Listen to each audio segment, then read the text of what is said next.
네, 글로벌 증시 돌아보면서 투자 시그널도 올려보겠습니다. 이코노미 리서치의 이수리 대표님과 함께합니다. 어서 오십시오. 네, 안녕하세요. 네, 반갑습니다. 네, 파월 의장이 평소처럼 신중하긴 했습니다만 이제 9월 금리 인하 가능성을 크게 열어두는 발언들을 이어가면서 간밤 미증시 기술주 중심으로의 큰 폭의 강세를 보였습니다. 현재 미증시 3대 지수 역시 그린라이트 뿜어주고 있고요. 특히 간밤 장 마감 후에 호실적 발표한 메타 9% 넘는 강세 흐름 보이고 있다는 점 전해드립니다. 저희 글로벌 증시 어우러 봐야겠죠. 첫 번째 이슈 준비되어 있습니다. 화면으로 만나보시죠.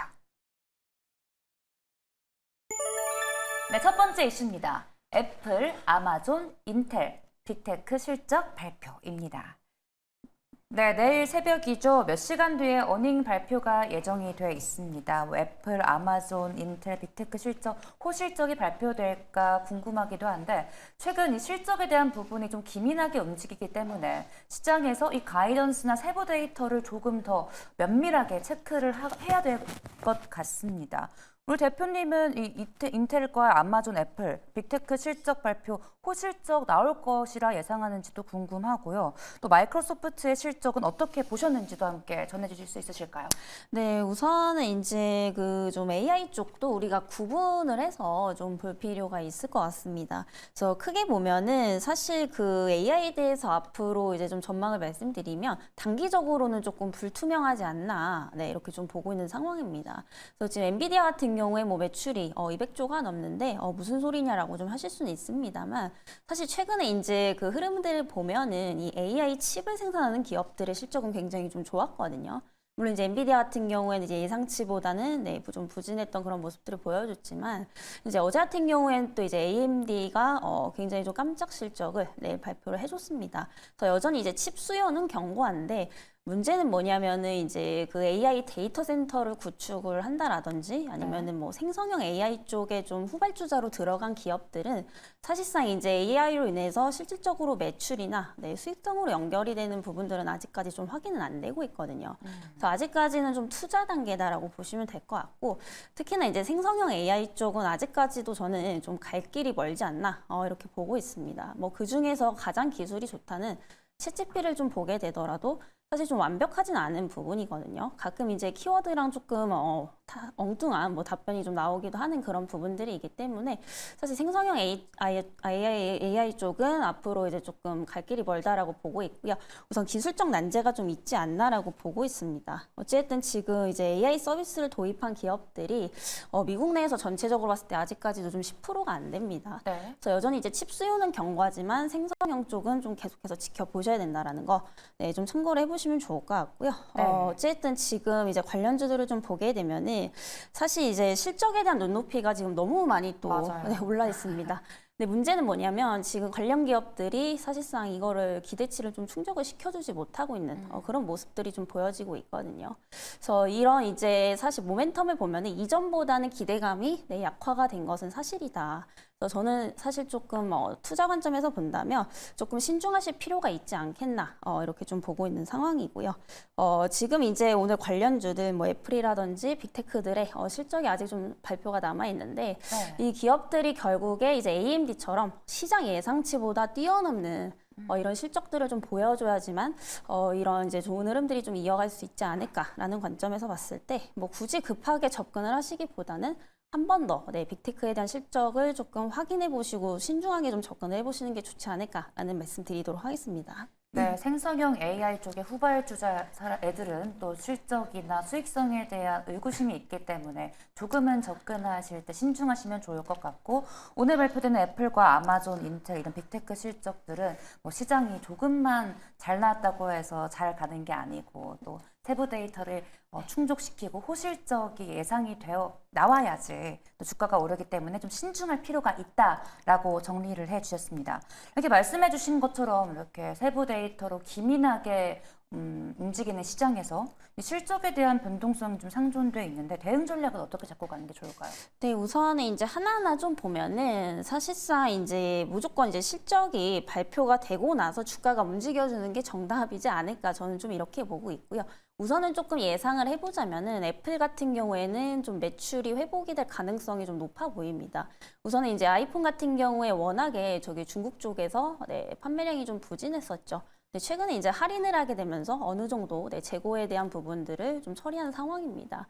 그래서 이제 전분기 대비해서는 좀 실적이 좋을 것으로 보이고 있는 상황인데 문제는 뭐냐면은 지금 이제 시장의 반응이 사실 AI 실적에 더 민감하게 좀 반응을 하고 있다라는 겁니다. 네. 근데 사실 이제 그 애플 같은 경우에는 AI 관련해서는 좀 후발주자거든요. 그래서 여전히 조금 비용에 대한 인식이 훨씬 더 좀 강할 것으로 좀 보이고 있는 그런 상황이기 때문에 이 부분을 조금 더 지켜보셔야 되지 않을까라는 좀 말씀드리도록 하겠고요. 다만 이제 그 또 아이폰 16 시리즈가 또 이제 그 9월 달에 출시를 할 것으로 좀 보이고 있기 때문에 이런 기대감은 좀 가져가 볼 수 있겠습니다만은 실적 발표 이후에 좀 변동성이 강해질 수 있다라는 점에서 우선은 좀 관망을 좀 해보시는 게 좋지 않을까라는 말씀 드리도록 하겠고요. 또 이제 아마존 같은 경우에는 사실상 이 종목도 이제 AI 쪽에서 생산 경쟁에서 좀 후발주자입니다. 그래서 아무래도 이제 지출에 대한 이제 인식 비용이 좀 많이 드러날 것으로 좀 보이고 있는데 네. 그럼에도 불구하고 아마존 같은 경우에는 원래 본업이 이제 클라우드 쪽이죠. 근데 이제 클라우드 쪽에서 워낙에 이 마진이 계속해서 좀 확대가 되고 있기 때문에 전체적으로는 조금 양호한 실적이 좀 나오지 않을까. 이렇게 좀 보고 있고요. 네. 저는 이제 가장 문제가 되는 건 사실상 좀 인텔이 아닐까 이렇게 좀 보고 있습니다. 그래서 인텔 같은 경우에는 사실 1분기 때부터 2분기 가이던스가 굉장히 좀 낮아졌었거든요. 그래서 워낙에 이제 실적이 안 나올 것으로 좀 보이고 있는데 이게 무슨 40달러나 하냐 이러면서 이제 실망 매물들이 좀 많이 나왔었죠. 근데 사실 지금도 이제 그 상황이 그렇게 좋은 건 아닙니다. 인텔 같은 경우에는 이제 우리나라 삼성전자와 이제 라이벌이라고 좀 보시면 될 것 같은데 원래는 이제 CPU 쪽에서는 좀 많이 강자였었거든요. 근데 최근에는 이제 GPU가 이제 대세로 좀 바뀌게 되면서 여기서 좀 투자를 많이 늦게 하다 보니까 시장 점유율에서 조금 많이 축소가 되고 있는 그런 모습이다라고 보시면 될 것 같고 네. 지금 사실 삼성전자라든지 TSMC 쪽엔 좀 많이 밀리는 상황이에요. 네, 그렇다 보니까 지금 또 이제 그 비용을 좀 감축을 하기 위해서 또 정리를 해고를 하겠다 뭐 이런 말도 좀 나오고 있는 만큼 사실 실적이 이제 2분기도 좀 기대가 안 되고 있다라고 좀 보시면 될 것 같습니다. 그래서 이런 부분들을 봤을 때 종합적으로 일단 어떻게 나오는지는 좀 지켜보셔야 될 것 같고 네. 워낙에 지금 의견도 좀 분분한 상황이기 때문에 뭐 확정 지을 수 있는 건 없을 것 같아요. 그래서 다만 이제 뭐 칩에 대한 어떤 그런 실적 발표는 이미 나왔고 그 후발주자들에 대한 어떤 그런 이제 기업들의 발표만 좀 남아있는 상황이기 때문에 이 부분은 조금 지켜보셔야 되지 않을까라는 말씀 드리도록 하겠습니다. 네, 애플과 아마존과 인텔은 오늘 장 마감 후에 발표되는 실적을 좀 보고 가자라고 정리를 해주셨는데요. 지금까지는 빅테크 기업들 실적 기반된 이야기를 해봤고 또 어제 간밤에 FOMC에서 이제 9월 금리 인하 가능성이 좀 높게 점쳐지고 있지 않습니까? 네. 여기에서 이제 빅테크나 M7 종목들 전망은 어떻게 보고 계시는지요? 우선은 이제 이제 금리 인하가 되면은 사실 성장주들한테는 당연히 좋을 수밖에 없거든요. 그만큼 이제 투자를 할 수 있는 자금이 이제 더 돌 수 있는 환경들이 좀 많이 만들어지기 때문에 네. 제 이런 부분들은 좀 긍정적으로 보고 있지만 일단은 이제 그 반도체 관련주들이 사실 기대감들이 앞서서 조금 많이 반영이 된 게 없지 않아 좀 있거든요. 네. 그래서 이런 부분들을 본다면 사실 상승폭은 당분간은 좀 제한적이지 않을까 이렇게 좀 보고 있습니다. 어쨌든 지금 성장주들이 가기 이제 좋은 시기는 좀 만들어지고 있는 것은 맞지만 그게 앞서서 너무 조금 빨리 반영이 된 게 아닌가 이렇게 좀 판단이 되고 있는 상황이고요. 네. 우선은 이제 그 3분기 실적 그리고 하반기 실적까지도 좀 봐야 되는데 사실 여전히 이제 AI 칩을 제외하고는 대부분의 이제 관련주들을 보게 되면은 3, 4분기에 대한 어떠한 실적 가이던스도 지금 하향 조정이 되고 있는 기업들이 굉장히 많다라는 겁니다. 그래서 이제는 사실 조금 실적을 많이 확인을 하셔야 되는 게 사실 작년만 하더라도 올해 상반기만 하더라도 실적이 안 좋아도 그냥 AI에 대한 어떤 그냥 기대감으로만 막 상승을 했었거든요. 사실 그런 시기는 좀 지나지 않았나라고 좀 생각이 되고 있어요. 왜냐하면 이미 이제 그 뚜껑을 열어보니까 실적이 좀 안 나오고 있죠, 예상보다. 네. 이거 자체가 지금 단기적으로는 모멘텀이 약화가 된 것은 맞습니다. 다만 이제 중장기적으로 본다면 네. 여전히 이제 산업에 대한 성장성은 누구도 좀 부정할 수가 없죠. 그래서 어찌됐든 이제 혁신은 또 투자를 해야 나오는 거기 때문에 어떻게 보면 지금 이런 시기도 좀 필요하지 않나라고 보고 있고 결국에 내가 이제 AI 관련주를 단기로 보느냐, 중장기적으로 보냐에 따라서 조금 투자 전략을 달리하시면 좀 좋을 것 같습니다. 네, 빅테크 기업들의 AI 기대감이 이미 선반영되어 있고 가이던스가 하향 조정되고 있는 것도 좀 예민하게 살펴볼 필요가 있다라고 말씀을 해주셨는데 이 가이던스가 하향 조정된다는 거는 어떻게 보면 AI 버블론에 대한 이야기도 안 할 수 없을 것 같은데요. 여기에 대해서 어떻게 보고 계시는지요? 우선은 버블이 저는 맞다고 봐요. 네, 근데 어. 아까도 말씀드렸지만은 사실 이런 버블 시기가 있어야지 결국에는 이제 또 기술이 좋은 기술들이 많이 나오는 거거든요. 한 번에 뭐 좋은 기술을 만들어낼 수는 없다라고 좀 보고 있습니다. 그래서 우리가 2000년 초반때 이제 그 IT 버블이 있었죠.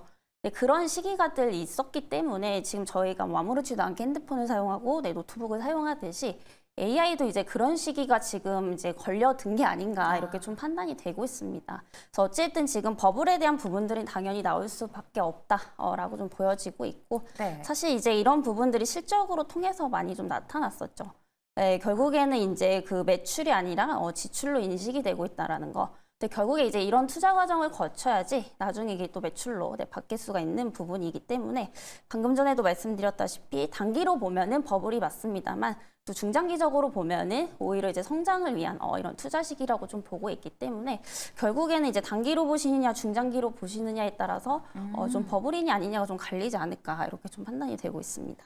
네, 뭐 단기적으로는 버블이라는 평가를 내릴 수도 있지만 중장기적으로 본다면 오히려 투자의 기회다. 성장성에 대한 의견을 제시를 해주셨습니다. 이어서 저희 국내 증시에서도 투자 시그널 올려볼 텐데요. 바로 화면으로 만나보시죠.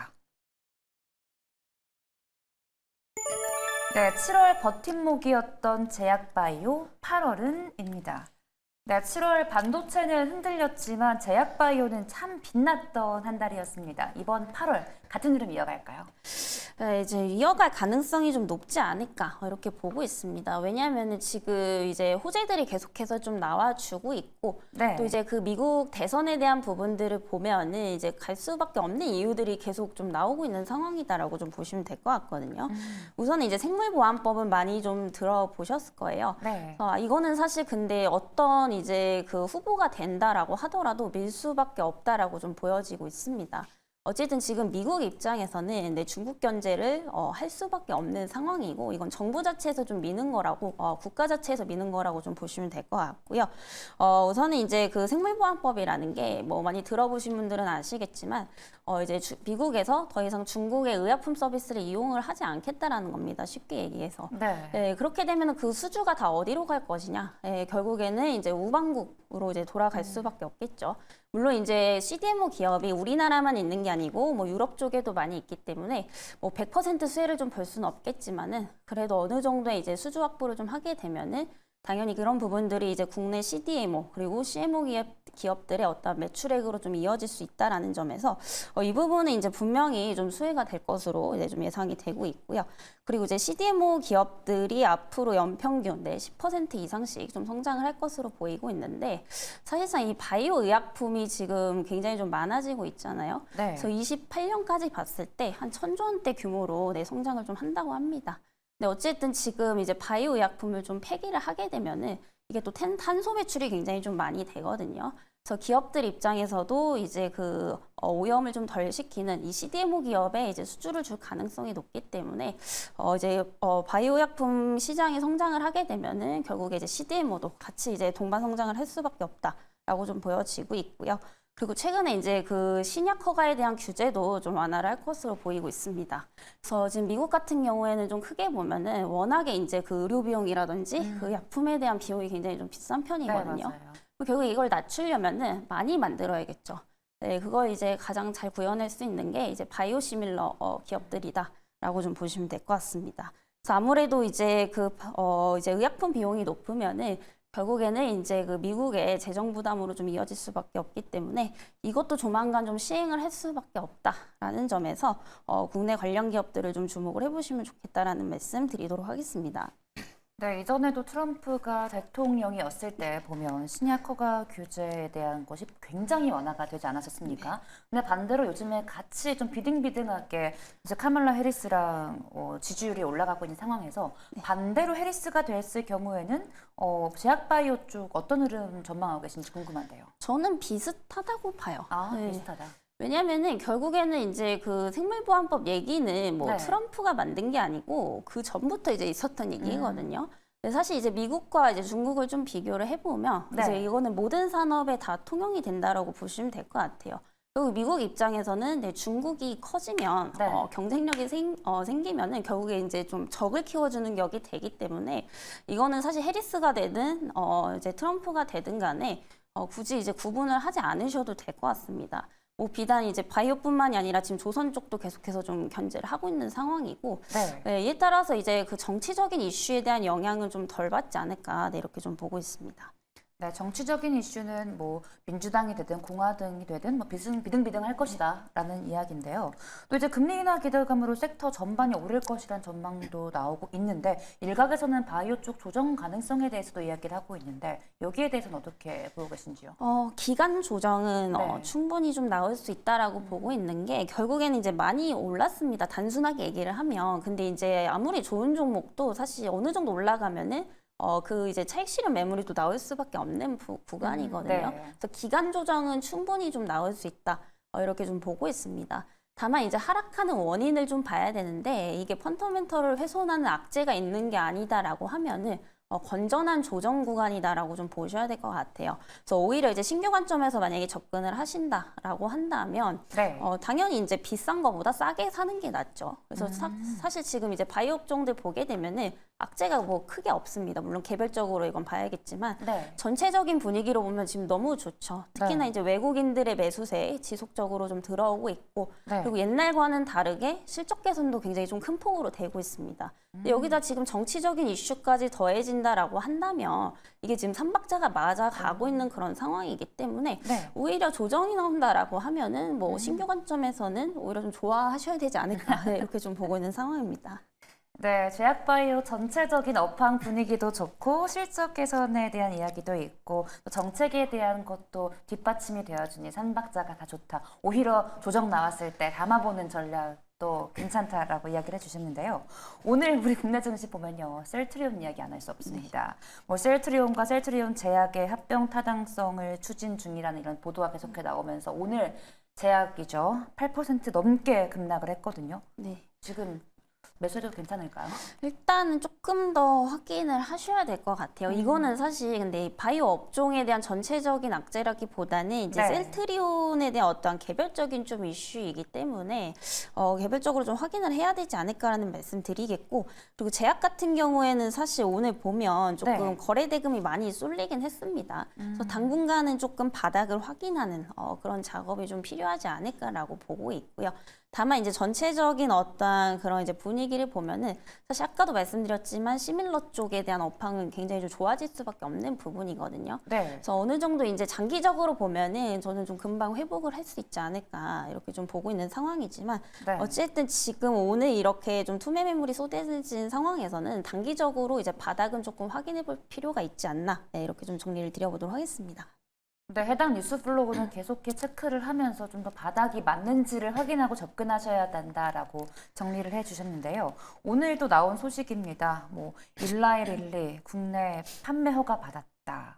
비만약 섹터에 대해서는 또 어떻게 보고 계신지요? 일단은 비만 치료제도 네, 계속해서 좀 보셔야 되지 않을까 이렇게 보고 있습니다. 워낙에 이제 시장이 커질 수밖에 없는 이제 또 부분이기도 하고요. 그리고 이제 아직까지 이제 성장 초입 구간이라고 좀 보시면 될 것 같아요. 특히 이제 비만 치료제 같은 경우에 아직까지 우리나라에서 뭐 크게 상용화를 시키면서 블록버스터급은 못 만들어내고 있거든요. 그래서 네. 대부분 이제 좀 투자를 하는 시기이다 이렇게 좀 보고 있는 상황인데 네. 결국에 이제 시간이 갈수록 사람들이 이제 그 미용에 대한 관심도가 또 높아질 수밖에 없잖아요. 그래서 비만 치료제 시장은 저는 더 커질 수밖에 없다. 네, 이렇게 좀 보고 있는 상황입니다. 그리고 실질적으로 이제 그 노보노디스크에서 이제 그 위고비를 이제 출시를 했을 때도 반응이 굉장히 좀 좋았었습니다. 그래서 그만큼 이제 수요는 계속해서 있다라고 좀 보시면 될 것 같고 이제 국내 관련 기업들 좀 보시게 되면은 최근에 대장격으로 갔던 게 이제 삼천당제약 네. 라고 보시면 될 것 같은데 주가가 굉장히 좀 좋습니다. 특히나 이제 그 일본 쪽에 경구용, 네, 이제 경구용이 이제 그 비만 치료제를 또 이제 공급을 할 것으로 좀 보이고 있죠. 실질적으로 이렇게 지금 실적으로도 좀 나와주고 있다라는 점에서 네. 좀 계속해서 주목을 해보시면 좋지 않을까라는 말씀 드리도록 하겠고요. 다만 한 가지 이제 리스크 요인을 좀 보게 되면은 기존에 이제 바이오시밀러라든지 CDMO 쪽에 비해서는 밸류 부담이 조금 있다라는 거. 오히려 이제 추격 매수를 하시기보다는 고점 대비 조금 많이 눌린다라고 하면은 그때부터 좀 접근을 해보시는 게 좋지 않을까라는 말씀 드리겠습니다. 네, 그럼 국내 증시에서 비만 치료제 섹터 안에서 삼천당 제약 말고 좀 더 눈여겨보시는 종목들이 있을까요? 저는 일단은 삼천당이 아직까지는 좀 1등이라고 보고 있고요. 네. 일단은 저는 길게 보면 사실 경구용 쪽이 좀 갈 수밖에 없지 않나 이렇게 보고 있습니다. 경구용 쪽. 네, 원래는 이제 주사 쪽이 이제 먼저 선점을 했죠. 근데 네. 이제 이쪽으로 가장 먼저 이제 그 개발이 되고 있는 게 그 한미약품이라고 좀 보시면 될 것 같아요. 근데 이제 주사 같은 경우에는 사실 좀 길게 보면은 조금 한계가 있지 않을까 이렇게 보고 있거든요. 네. 워낙에 좀 번거롭습니다. 번거롭고 이제 계속해서 맞아야 되고 그렇기 때문에 만약에 경구용 쪽이 계속해서 좀 개발이 되고 편리성까지 더해진다. 그리고 가격도 싸다라고 하면은 결국에는 이제 경구용 쪽이 더욱더 각광을 받을 수밖에 없다라고 좀 보고 있기 때문에 네. 여전히 이제 삼천당 쪽이 지속적으로 이런 비만 치료제 시장에서는 대장이 되지 않을까라고 좀 보고 있고요. 네. 굳이 이제 주사 쪽에서 보면은 사실 그 임상 쪽에서 가장 빠르게 진행되고 있는 게 이제 한미약품이기 때문에 네. 그 한미약품도 계속적으로 좀 보시면 좋지 않을까라는 말씀 드리겠습니다. 네, 비만 치료제, 삼천당 제약과 한미약품까지 이야기를 해주셨는데 이제 국내 증시에서 뭐 유일하게 사람들이 통용되게 잘 쓰고 있는 게 삭센다 아니겠습니까? 네. 뭐 기사 보면 삭센다가 알츠하이머 치매 진행도 막는다 이런 이야기가 나오는데 여기에서 그러면 추가 모멘텀 갖고 수혜받을 수도 있을까요? 일단은 대부분 그 비만 치료제 쪽이 그 이제 당뇨하고도 네. 많이 엮여 있거든요. 네. 어찌됐든 그 물질 자체가 좀 비슷하죠. 대부분 이제 GLP-1 계열 쪽이 좀 많은 그런 상황인데 저는 그쪽 모멘텀이랑도 당연히 좀 엮일 수도 있지 않을까라고 좀 보고 있고 대부분의 기업들이 지금 이제 다 합쳐서 또 개발을 하고 있는 상황입니다. 네. 그래서 지금 이제 비만 치료제 하면은 결국에 당뇨까지 따라오는 뭐 그런 이제 흐름들이기 때문에 당연히 그런 부분들도 같이 좀 모멘텀이 될 수 있지 않을까라고 보고 있고 특히나 최근에 이제 보시면은 그 당뇨 네. 환자들이 굉장히 좀 많이 늘어나고 있거든요, 예전보다. 그래서 이런 부분들을 봤을 때 좀 좋다라고 보고 있고 또 이제 그 바이오 의약품 쪽에서 종양약 다음으로 또 당뇨가 이제 그 차지하는 비중이 굉장히 좀 크기 때문에 네. 이쪽까지 모멘텀을 받는다면은 앞으로 이제 그런 프리미엄이 좀 더 확장이 되지 않을까 이렇게 좀 보고 있는 상황입니다. 네, 알겠습니다. 저 이렇게 제약바이오 이야기를 해봤고요. 내일장 관심 종목 듣기 전에 저희 시간 여유가 있어서 이제 8월 1일 아닙니까? 8월 1일 증시 전망 어떻게 보고 계신지. 네, 우선은 항상 좀 저는 중요하다고 보는 게 반도체 주들이 앞으로 좀 어떻게 흘러갈 것인가 이게 가장 관건이다라고 좀 보고 있고요. 최근에 이제 그 변동성이 굉장히 좀 강했었죠. 네. 우리나라 이제 반도체 주들 같은 경우에 사실 지금은 이제 엔비디아 그리고 이제 빅테크 기업들의 영향을 굉장히 좀 크게 받고 있지 않나 이렇게 좀 보고 있는 상황입니다. 그리고 아직까지 그 빅테크 실적 발표가 또 완료가 된 것은 아니기 때문에 네. 여전히 좀 긴장을 늦추시면은 안 된다라고 좀 보고 있는 상황이거든요. 그래서 결국에 이게 단기적인 그냥 급락 과대낙폭에 따른 뭐 반등인 건지 정말 추세적으로 다시 돌릴 수 있을지는 이번 주까지는 저는 좀 충분히 지켜봐야 되지 않나 이렇게 좀 보고 있는 상황입니다. 왜냐하면 지금 연기금 같은 경우에도 사실 반도체에 대한 비중을 점진적으로 줄이고 있습니다. 네. 사실 연기금은 한 번 들어오면은 이 포트폴리오를 잘 변경시키지 않거든요, 단기적으로. 네. 근데 이 비중을 많이 축소를 시켰다라는 것은 그만큼 하반기에 다시 한번 좀 주도 업종이 바뀔 수도 있다. 이렇게 좀 볼 수도 있는 상황이기 때문에 우선은 이제 반도체 쪽의 흐름이 굉장히 좀 중요하지 않을까라고 보고 있고요. 그리고 대선 전까지 좀 그런 변동성이 확대가 될 수도 있습니다. 네. 저는 그런 측면에서 봤을 때 너무 한 가지 종목에만 좀 기대를 하시기보다는 여러 포트폴리오를 좀 구성을 하시는 게 좀 좋지 않을까라는 말씀 드리도록 하겠고요. 네. 대표적으로 지금 그 반도체가 빠졌을 때 어디로 수급이 들어왔느냐 이 부분을 본다면 첫 번째는 바이오입니다. 네, 바이오도 대표적인 이제 성장주죠. 네, 아까 앵커님께서도 말씀을 하셨지만은 결국에 이제 금리 인하에 대한 기대감이 살아나게 된다라고 한다면 당연히 이제 성장주들이 갈 수밖에 없다라고 말씀을 드렸습니다. 네. 근데 사실 이 바이오 쪽이 이 R&D라든지 투자를 가장 많이 하는 업종이거든요. 뭐 오히려 지금 반도체에서 만약에 수급이 안 물려준다라고 하면 이게 어디로 갈 것이냐? 네, 결국에는 첫 번째 바이오로 쏠릴 수밖에 없고, 그리고 이제 대선 전까지 아무래도 조금 위험 회피 심리가 강하게 작용할 것으로 좀 보이고 있기 때문에 네. 금융주도 좀 하나의 대안이 될 수 있다라는 거, 상대적으로 조금 안정적인 이제 그 종목 쪽에 조금 눈을 돌리시는 게 좋지 않을까라는 말씀 드리겠고요. 네. 대표적으로 이제 경기 방어주의 이런 소비재 그리고 식품 쪽도 한번 같이 보시면 좋지 않을까라는 말씀 드리겠습니다. 네, 8월에는 반도체 주도 섹터로서 잘 갈 수 있고 그래도 대선 전까지는 변동성이 있기 때문에 금융주도 대안이다라고 정리를 해주셨습니다. 그럼 저희 내일장은 어떤 종목 관심 있게 지켜보면 좋을까요? 네, 이제 삼성 바이오로직스 보시면 좋을 것 같고요. 제가 아까 CDMO 쪽을 말씀을 드렸는데 이제 삼성바이오가 이제 생물보안법 관련해서 가장 큰 수혜를 볼 수 있는 종목입니다. 그래서 당연히 이제 우리나라에서는 명실상부 CDMO 1위 기업이기도 하고요. 세계적으로 봤을 때도 항상 5위 안에 드는 기업이다라고 보시면 될 것 같고, 아까 그 중국에 제가 CDMO 기업 말씀드렸었죠. 네. 우시바이오로직스 다음으로 이제 큰 기업이다라고 좀 보시면 될 것 같습니다. 그래서 결국에 이제 미국 관련해서 수주를 가장 많이 받을 가능성이 높은 기업이기 때문에 이 CDMO 관련해서 좀 대장격으로 좀 보시면 좋지 않을까라는 말씀 좀 드리도록 하겠고요. 그리고 이제 바이오시밀러 쪽으로도 좀 수혜를 많이 받을 수가 있습니다. 그래서 자회사의 이제 삼성 바이오 SP가 바이오시밀러 이제 사업을 또 영위를 하고 있는데 네. 최근에 이제 그 휴미라 바이오시밀러 쪽도 있고 파이프라인이 한 9개 정도 되는데 지금 여기에서만 매출액이 한 8천억이 넘게 나왔거든요. 그래서 결국에 이제 바이오시밀러 시장이 커질수록 같이 좀 커질 수밖에 없다라는 거, 이 부분도 좀 지켜보시면 좋을 것 같습니다.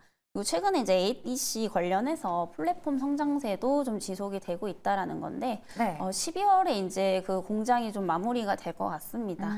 그래서 아무래도 앞으로 이제 항체 약물 접합체에 대한 이제 그 중요성은 계속해서 좀 부각이 될 수밖에 없죠. 그래서 아무래도 그 차세대 항암 세포 치료제들이 요즘에 좀 많이 각광을 받고 있는 상황인데, 사실 저는 좀 이렇게 생각을 해요. 신약을 직접적으로 개발하기보다는 오히려 CDMO 쪽이 좀 더 수혜를 볼 수 있지 않나라고 좀 보고 있는 게, 네. 이 ADC 쪽으로 사실 아직까지 기술적으로 상용화시킨 국내 기업은 한 곳도 없는 상황입니다.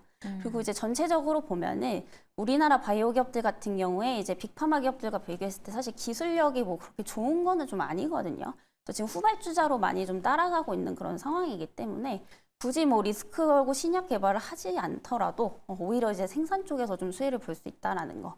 또 그런 이제 생산 기술, 그 시설을 또 가지고 있는 우리나라 기업들이 있기 때문에 여기서 이제 가장 큰 이제 수혜를 볼 수 있는 것은 삼성바이오로직스다라는 점에서 좀 주목을 해보시면 좋을 것 같고요. 오늘은 이제 좀 조정받다가 막판에 끌어올렸는데 매수가는 90만 원 이하대에서 잡아보시면 좋을 것 같고요. 네. 목표가는 좀 중장기적 관점에서 봤을 때 한 11만 원대까지 참고를 해보시면 좋을 것 같습니다. 네, 삼성 바이오로직스에 대해서 소개를 해주셨는데 연매출 4조 클럽이 가시화되고 있다 이런 보도가 계속 나오고 있지 않습니까? 네. 그럼 하반기 실적 기대감도 기대해봐도 괜찮을까요? 저는 이제 갈수록 좋아질 수밖에 없다라고 좀 보고 있어요. 그리고 지금 2분기부터 생물보안법에 대한 영향도 좀 많이 받고 있거든요. 그래서 실질적으로 이제 우리나라의 레고캠바이오라는 기업이 원래는 이제 그 고객사가 사실 그 우시바이오로직스 쪽이었는데 최근에는 뭐 ST팜이라든지 삼성바이오로직스 쪽으로 좀 바꾸려고 하고 있습니다. 네. 결국에는 이제 아무래도 미국 쪽에서 진짜로 이제 움직일 것 같으니까 네. 국내 기업들도 지금 대비를 하고 있는 거고 그만큼 지금 생산 문의도 굉장히 좀 많이 늘어나고 있다라고 하거든요. 근데 이게 당장에 뭐 2분기부터 반영이 되는 게 아니고 3분기 그리고 4분기부터 실질적으로 좀 반영이 될 것으로 좀 보이고 있고요. 네. 그리고 생물보안법이 이제 연내 통과가 된다라고 하면은 이제 하반기 때 좋은 그런 실적들이 또 내년에까지 이어질 수밖에 없다. 이런 점을 봤을 때 저는 좀 좋다라고 보고 있는 상황입니다. 네, 삼성 바이오로직스 3, 4분기 실적 기대감도 있고 생물보안법 수혜 기대감도 잔뜩 묻어 있다라고 소개를 해주셨습니다. 오늘은 여기서 보내드리겠습니다. 지금까지 이코노미 리서치의 이수리 대표님과 함께했습니다. 고맙습니다.